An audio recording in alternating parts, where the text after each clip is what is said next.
Welcome to the Drama Teacher Podcast, brought to you by Theatrefolk, the Drama Teacher Resource Company. I'm Lindsay Price. Hello. I hope you're well. Ooh, I hope you're well. I hope you're well. Are you okay? Maybe I'm not so okay. Thanks for listening.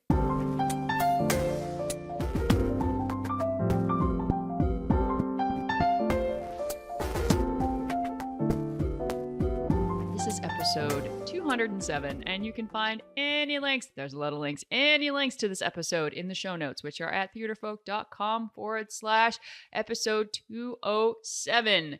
Today, we're having a little chat about fundraising, specifically a fabulous theater fundraising idea. Don't you want to learn about a fabulous theater fundraising idea that you could do? Of course. So our guest today has that fabulous theater fundraising idea. And it's not just an idea. She implemented it. She implements it every year, and she's going to share it with all of you. So get your pen and paper, get your phone out to take notes, listen in, get all the info. So it's something that you can implement this fall. And while we're talking about the fall, if you are looking for the perfect play to produce around Halloween, yes, this all fits in with our talk today. I'm doing a little teaser. Make sure you click the show notes. We have so many great plays that delve into theatrical horror, zombie makeup unit, anyone. So click the show notes at theatrefolk.com/episode 207. And I'm going to share more news, more titles at the end. I'll see you on the other side. I am here talking to Alyssa Pitner. Hello, Alyssa. Hi. All right. Now, tell everyone where in the world you are right now. I am in Queen Creek, Arizona at Castile High School. Very cool. And the weather, is it still warm there? Oh, yeah. It's not even like really sweater weather yet. So, oh, well. I know it. Oh, too bad. I know. I don't have to shovel snow or scrape ice off my windshield. My life's so hard. And how long have you been a drama teacher? I've been a drama teacher now for 3 years. Oh, so cool. Okay. I'm a newbie, but you're new. Okay, so let's talk about that for a second. What made you want to become a teacher, and specifically a drama teacher? I've wanted to be a teacher since I was a kid because I got some weird thrill when I was younger of grading my brother's homework, which I don't get that thrill anymore as an actual teacher. But when I was in high school, I had a theater teacher who let me direct a one act, and I fell in love. It was the coolest experience of my high school career. And I was like, I want to do this forever. And then I realized I could. So that's what I'm doing. And did you ever, because we know I talk to a lot of people who they start off in that performing track and then the love of teaching overtakes, or was it always teaching for you? I love performing, and I loved performing in high school, and I thought about pursuing it, but I wanted to be a teacher. So that's good. That's where I stayed. We need people who actually love teaching and and want to do it. So, that's an actual good thing. So you've been doing it for 3 years now. What is something that has surprised you about being a teacher? Something that surprised me. The amount of paperwork is insane sometimes, like IEP paperwork, 504, that kind of stuff.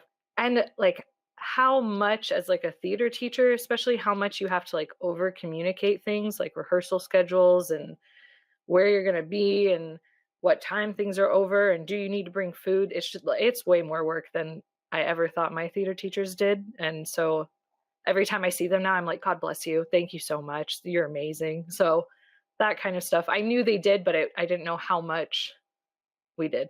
That's right. Thank your teachers, folks. Thank your teachers.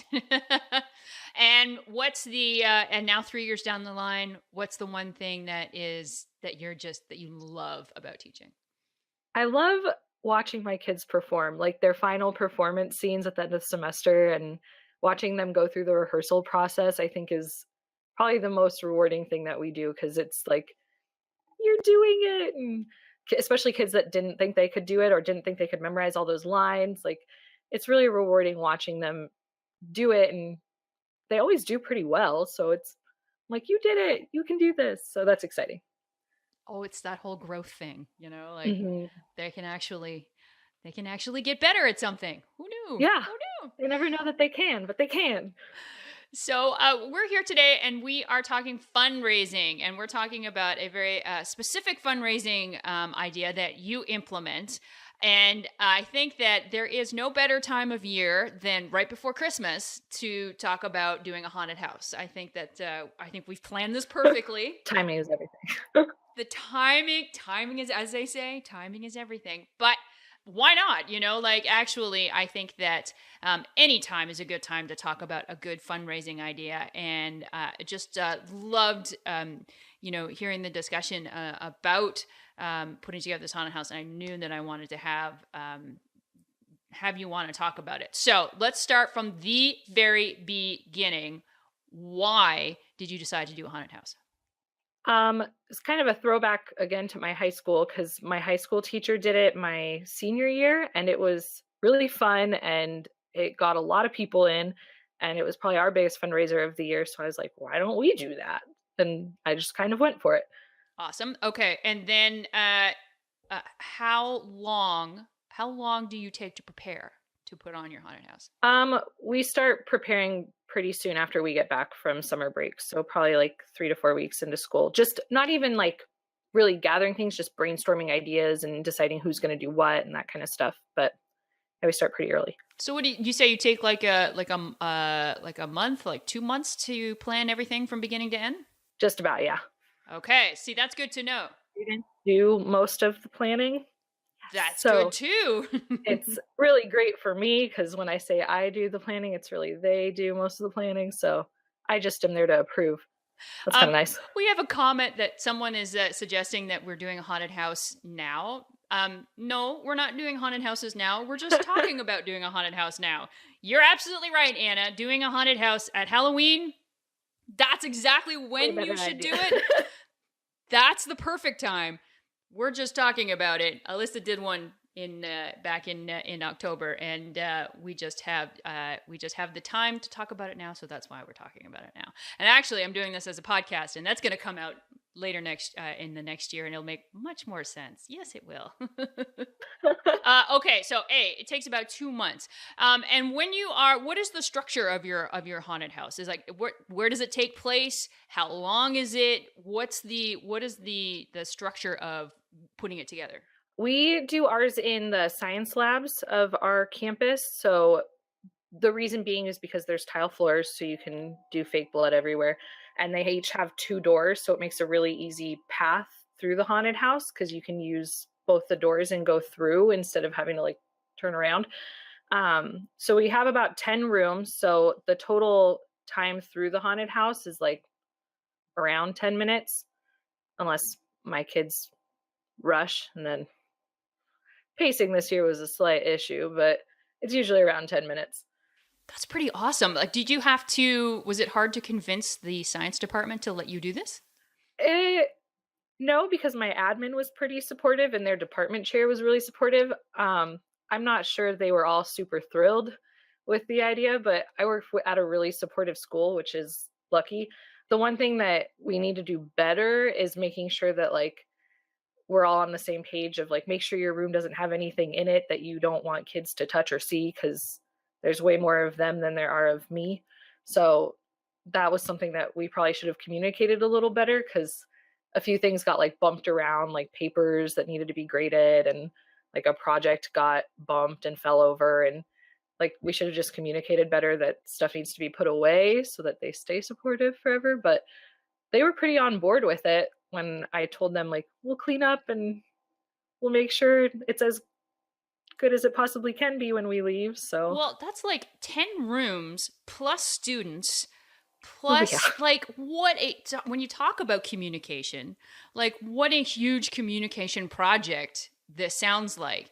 And what an excellent, if you're talking about, if you've got students who maybe, do you have students who volunteer for this, or is this a class that puts it together? Nope, it's all volunteer. So my drama club officers are the ones that plan everything, and then my drama club students can participate, and then I also open it up to kids in my drama and theater arts classes. So it's really kind of like a free-for-all. If you want to participate, you sign up. We do a sign-up genius, so they can sign up for which room they want to be in. So it's It's fun, but it is a lot of kids. Yeah. We had over 100 kids participate this year. So Like going through or actually no, like, in the playing of it? yeah, it was Holy smokes. it was nuts. Yeah. Do you So have a student stage manager who organizes things? Or is that your well, officers? I had my officers, I told them they weren't allowed to act this year. They had to be like security monitoring, making sure everything was going okay. So that helped. And then this year, what we also did was we got more parents involved. So, because there's 3 teachers on campus that help with like the theater program, which is lucky for me. But there's only 3 of us that are like actual faculty. So we got a bunch of parents to come in and help like monitor, and that was extremely helpful because then if there were problems, it wasn't like we needed to run and handle it because it was already being handled by another adult. So Yeah. that was nice. Still a lot more kids than adults, which is a ratio I'd like to fix in the future, but How many then you and then need teachers to come in. how many folks went through your haunted house?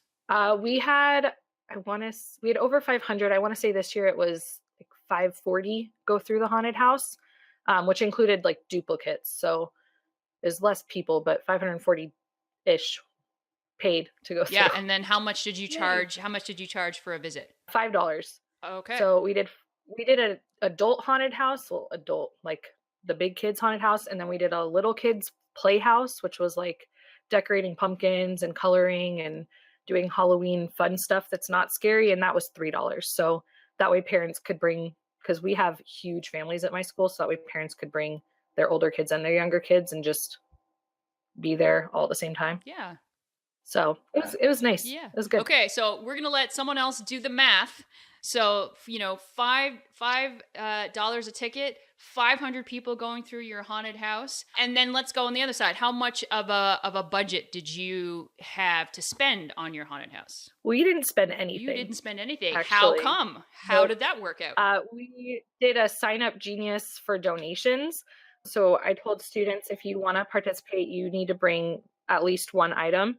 And we had like a whole list of things that they could bring. So some kids brought in like they had black lights at home or strobe lights at home, but some kids brought in like candy or like one pumpkin, or like they didn't have to bring in a lot. They just needed to bring in one thing. And since I had so many kids participate, like we got everything that we needed pretty quickly. So that was really nice. Last year we spent around 100 just because we didn't let as many kids participate. So last year we only spent 100. This year we didn't spend anything. Well, that's pretty awesome. So that was Did you make the fake blood? Oh yeah. Yep. So we had a hair and makeup crew as like part of the haunted house, like people that could participate, and they were responsible while everyone else was setting up the haunted house. They were in there making fake blood, like huge batches of fake blood. So that was their job for the first like 3 hours of setup. What's your recipe? They're more on top of this than I am. They did cornstarch, powdered sugar, red food dye. There was blue and green food dye in there. Yeah. I don't know. They were doing all sorts of weird stuff back there.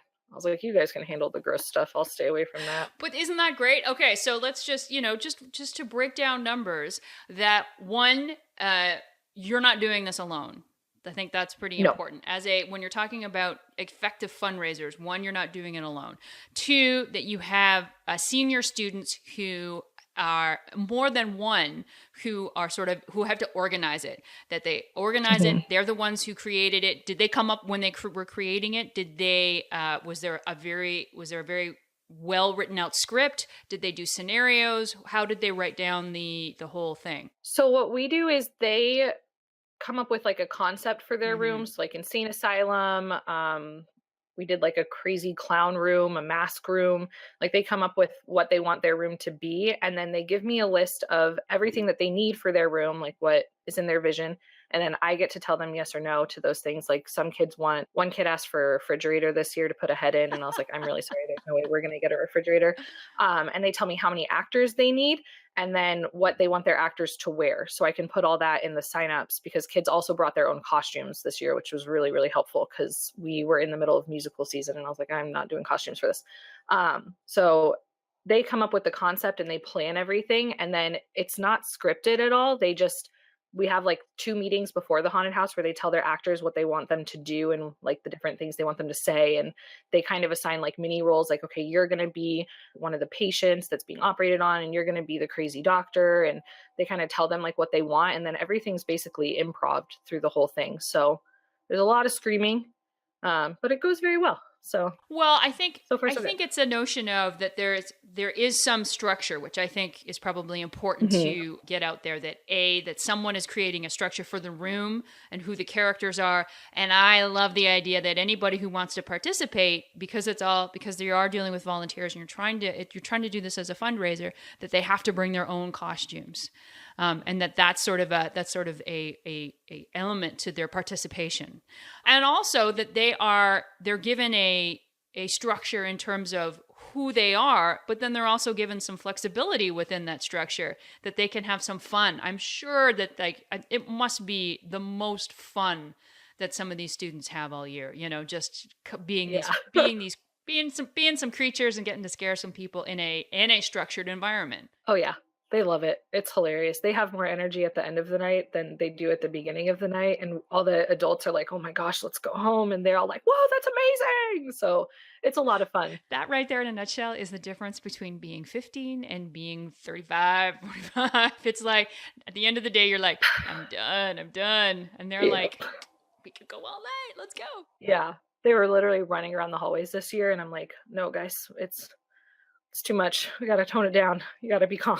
How many nights did you run it? We just run it the one night, so it's kind of like a one and done thing. So You had 500 people come through your haunted house in one night? yeah, I really emphasized this year that they had kids that participated really needed to push it on their social media. And then I actually ran a contest in my drama classes of whichever class posted the most about it on social media won a donut party. So Yeah. whatever works. Yeah. Absolutely. Okay, so we're talking about A, that you're not doing it alone. B, that there is a structure. C, that if people want to if people are going to participate, that they're bringing their own costumes. D, marketing. Get your students to do your marketing for you. Yeah. It's free and get them on social. And I love the idea of an incentive. Why not? Give them a donut parties is an excellent idea to get them talking about it and obviously it worked amazingly well. I think 500 people in one night. How long did you run it? We went from 6:30 to 9:00 at night. I think that's really awesome. Did you have the younger kids? And that I think also it's a brilliant idea to incorporate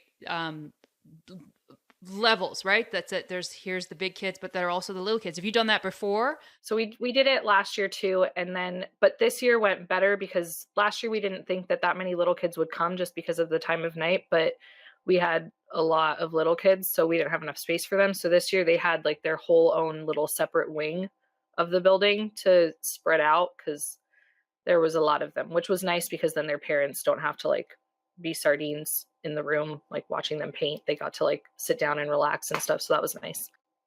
That's pretty awesome. So why do you think, because I think that the most amazing thing too is that you have support and that you have admin support and that you basically were able to kind of rule the school for after hours for a day. Why do you think it is? How can, because I know some people listening are not in that situation. They don't have admin support.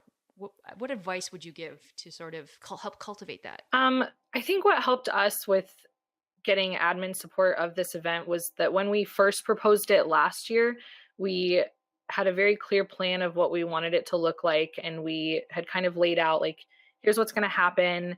Here's how we're going to do this thing. And here's how many kids there's going to be. And like, there's going to be this many adults there and that kind of thing. And they got to ask us questions about like, okay, like how gory is it going to be? Because we don't want to like make people cry. And so they were able to like voice concerns and then we could like solve those problems before they arose. So like having that open line of communication with them, I think was really helpful. And then the other thing that kind of helped us was that I got last year, not this year, it didn't work out this year, but last year I got the student council involved as well. So they were able to use it as a fundraiser. So I think it was kind of hard for my admin to say no to 2 fundraisers in one go. So we teamed up with Stugo last year, and they did like a fair outside, and we did our thing inside. So then it was like a big school wide thing. So I think that kind of helped too, because we phrased it as more of like a community building thing than just like a we're making money thing, even though we did make money. Yeah. Buzzwords. Buzzwords, community. Actually, I think that I think you hit on two really key points again for a successful fundraising is the plan. And that if you can prove, because you say haunted house and there's going to be fake blood and it's all going to be improv and it's all this and that, I'm sure it would send any admin screaming to the hills. Oh, yeah. But to have an outlined plan and the whole notion of problem solving to solve, to say we're going to solve the problems that any issues that are going to come up beforehand. That I think is brilliant. And also, if you can, collaborating with anybody else on campus, anyone else, any other groups in your school, to make a collaborative effort. I think that's another great way to get admin on your side. Mm-hmm. Just to make it more appealing, right? More appealing. That's a good word. Okay, so as we sort of wrap up here, so what was your so you've mentioned a couple of things. What are the things you sort of learned from this experience this year that you would like to perhaps change and evolve next year? Definitely that I still want there to be more adults there, just because we had so many kids and there were a few problems. I would like there to be more adults there next year. And I'd like there to be more teachers there. So I actually talked to admin after the event and I asked them if we could make it an event where like teachers sign up, because our school does like, you have to sign up for so many dances a year and that kind of thing. So I asked if we could add that into the rotation of can teachers chaperone that? And that would count as one of our chaperone duties for the year. So I'm hoping that goes through next year so that I have more adults on there. The other thing I think, again, would just be better communication with the teachers if you're going to use their classrooms of like what exactly is going to happen. Because where we ran into problems this year was with teachers who weren't there last year, who hadn't gone through the haunted house experience before. So like things being left out and that kind of stuff. And then my kids touching it. And like, if we had communicated better that like the kids are going to be crawling all over your room and there's going to be like crazy things happening, then maybe those problems could have been avoided better. So those are the two things that I want to work on for next year, is just more adults and better communication with teachers. So hopefully it goes well. Awesome. And then what was your biggest success? I think again, just watching the kids pull off something that they'd planned and they worked hard on, and because they get there at like 2 p.m. and they set everything up and then they perform and then they tear it all down the same day because we do it on a Saturday. So like watching them have ownership of this process, especially kids that don't really do the plays or the musicals, like watching them create this haunted house and then be responsible for running it and making sure it's successful and tearing it down. Like it was just a really fun experience because a lot of those kids don't get to do that super often, especially like my athletes and that kind of thing. So it was fun to watch them do theater in a way that made me money and also gave them ownership. So it was just a fun day. Their energy is fun. With so many activities happening in schools everywhere, like there are just so many students who can't do it all, right? Yeah. They can't do sports and they can't do plays and they can't do band. They can't be everywhere at once. And even though I know so many of them try. Oh yeah. What a great opportunity to give those students an opportunity to play Mm-hmm. and an opportunity to perform, and it's all done. It's in, you're out. It's one day, it's one night. And that it's something that again, I love the idea that it's student run and student developed and student performed. I think those are going to be the memories Mm-hmm. that they keep with them. And it's so much better that if it comes from them rather than something that you tell them they're going to do. Mm-hmm. Right? I think I think those are going to be your best. I think that's a good thing to end on, is those are going to really be your best fundraisers, is the stuff that they come up with and they develop, Mm-hmm. and you just have the framework for it. I know we talked to another a teacher who does coffee houses, and it's the same principle, that it's just here's the framework, we're going to do this. you have to bring this, and you get one rehearsal or you have to audition with your piece. You get one tech rehearsal, you're in, and then it's done. Mm-hmm. And it's the same thing, it's student derived that also helps out the department at the same time. Mm-hmm. Woohoo! Best of both worlds.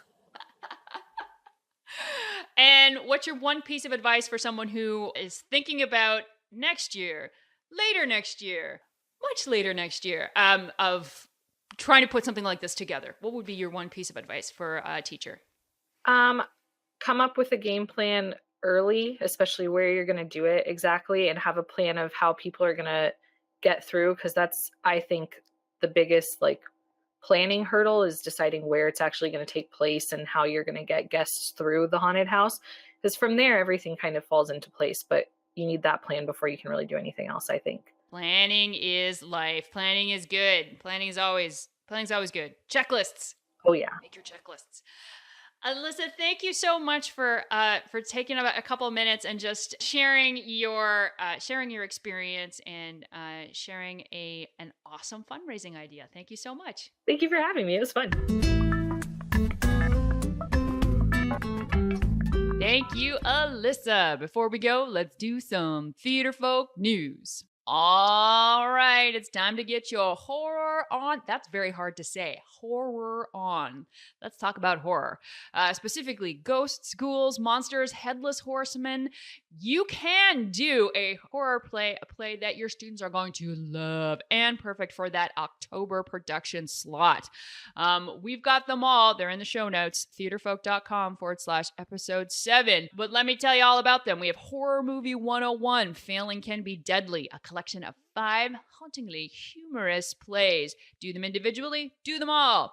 Shuttersome, Tales of Poe. That's Edgar Allen Poe. And this one is one of mine, and I gotta tell you, it was really hard to write, and I'm so thrilled with it. I love seeing it performed. The Legend of Sleepy Hollow. Well, there's your Headless Horseman, and there is some instructions on how to do the Headless Horseman. The Bottom of the Lake. Stephen Stack knows how to write for our horror and comedy. This one's got ghost stories and urban legends. Frankenstein Among the Dead. Laramie Dean. Oh, this is new. It's a fabulous adaptation of this monster tale with 2 fabulous roles for women. And want something middle school appropriate with also amazing characters? Frankenstein versus the Horrendous Goo. We got Ashland Falls, a spine-tingling comedy thriller. More comedy and more horror. Close Encounters of the Undead Kind. 3 ghoulish and delightful plays. And The Haunting of Chip Lake Lodge. I love this play. A determined ghost will make this prom the most bizarre night ever. Again, you can find links to all of these plays in the show notes. Theatrefolk.com/episode 207, or just head on over to theatrefolk.com. Please. We'd love it if you did. So finally, where can you find this podcast? Go to theatrefolk.com/podcast, and there you will see we are on iTunes, Android, Google Play, Stitcher, and more. That's theatrefolk.com/podcast. And that's where we're going to end. Take care, my friends. Take care.